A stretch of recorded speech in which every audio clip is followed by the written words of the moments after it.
लेकिन जेडपी से पहले जो ये घटना हुई, जिस तरीके से विपक्ष बोल रहा था कि हाँ इसका नुकसान बीजेपी को उठाना पड़ेगा, वो शायद कहीं ना कहीं नहीं उठाना पड़ा। तो इसका मतलब साफ तौर पर हम ये कह सकते हैं कि इतनी बड़ी घटना होने के बावजूद भी यहाँ के लोगों ने बीजेपी पर ही भरोसा जताया है।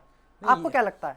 ये सेंसिटिव चीज़ है, मतलब नुकसान नहीं हुआ नहीं बोल सकते आप, क्योंकि लास्ट इलेक्शन और अभी इलेक्शन के जो वोट्स अगर आप डिफरेंस देखते हो तो वोट्स डेफिनेटली घटे, क्योंकि वहाँ लोकली जिसको सबसे पहले अरेस्ट किया गया, जो भी डिटेन किया गया, जो भी वहाँ का सरपंच था, उसको तभी पूरा गांव वहाँ पे आया।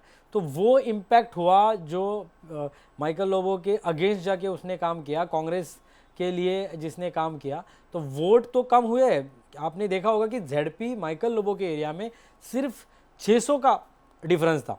हालांकि शिओलिम जी माइकल लोबो की वाइफ है, उनके कॉन्स्टिट्यूएंसी में 1000 के ऊपर डिफरेंस था, ऑलमोस्ट नियर टू 1000 डिफरेंस था। तो माइकल लोबो जो पहले से इतने मार्जिन से जीतता था, उसका डिफरेंस तो उसको दिखा। सो इम्पैक्ट है। हालांकि फर्स्ट राउंड में कांग्रेस आगे चल रही थी, उसके बाद बीजेपी आगे चली, तो उस एरिया में ये घटना जो हुई उसका इम्पैक्ट हमें डेफिनेटली मिला।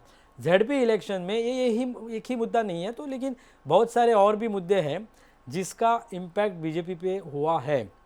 दूसरा सवाल मेरा ये रहेगा संदीप जी कि जिस तरीके से आपने कहा कि हाँ जेडपी पे इसका इम्पैक्ट मिला है, कहीं ना कहीं वोट शेयर में आप जो बता रहे हैं कि मिला है, दूसरी तरफ हम बात करते हैं कि गोवा की जो इकोनॉमी दौड़ती है वो दौड़ती है टूरिज्म के इर्द गिर्द।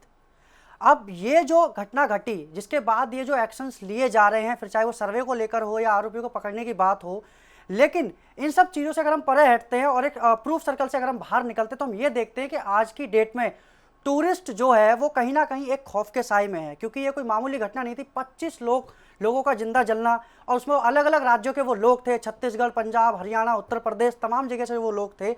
तो टूरिस्ट जो डर के साए में है, क्या टूरिज्म पर इसका प्रभाव देखने को मिल सकता है आने वाले दिनों में? हाँ, डेफिनेटली टूरिस्ट पे प्रभाव दिखेगा, क्योंकि बहुत सारे टूरिस्ट ने अपने अपने ट्वीट्स भी किए थे, वीडियोस भी किए थे, क्या गोवा सेफ है, क्योंकि ये टूरिस्ट ने मुद्दा उठाया था। हर आप सोशल मीडिया पे जाओगे तो आपको लगेगा, लेकिन जितने एक्शंस जिस तरीके से लेना चाहिए था प्रोएक्टिव, वो प्रोएक्टिव नहीं दिखे।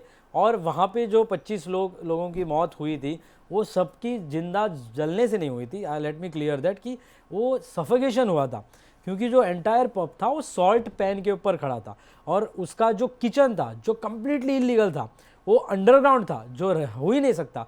किसी रेस्टोरेंट का या किसी भी आस्थापन का जो किचन होता है वो नीचे आप नहीं कर सकते। तो क्या हुआ, जब भी आग लगी तो आपने अगर देखा होगा तो पूरा स्टाफ नीचे था, वो सफोकेट होकर